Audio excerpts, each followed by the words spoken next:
स्तोत्र संहिता अध्याय 14 मुख्य गवयासाठी दाविदाचे स्तोत्र।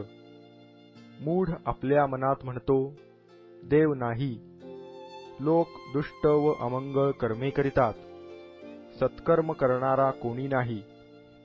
कोणी समंजस आहे की काय, कोणी देवभक्त आहे की काय, हे पाहण्यासाठी परमेश्वराने स्वर्गातून मानवांकडे अवलोकन केले।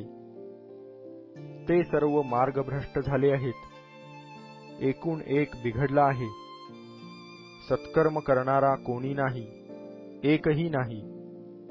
सर्व दुष्कर्म करणारे अगदी ज्ञानशून्य आहेत काय? ते भाकरी खाल्ल्याप्रमाणे माझ्या लोकास खातात, परमेश्वराचे नाव घेत नाहीत। पहा, ते अतिशय भयभीत झाले आहेत, कारण देव नीतिमान लोकात वस्ती करीतो। दीनाच्या सल्लामसलतीची तुम्ही अवहेलना करू पाहता, पण त्याचा आश्रय परमेश्वर आहे।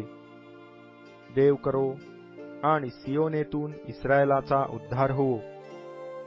परमेश्वर आपल्या लोकांचे दास्य उलटविल, तेव्हा याकोब उल्हासेल, इस्रायल हर्ष पावेल।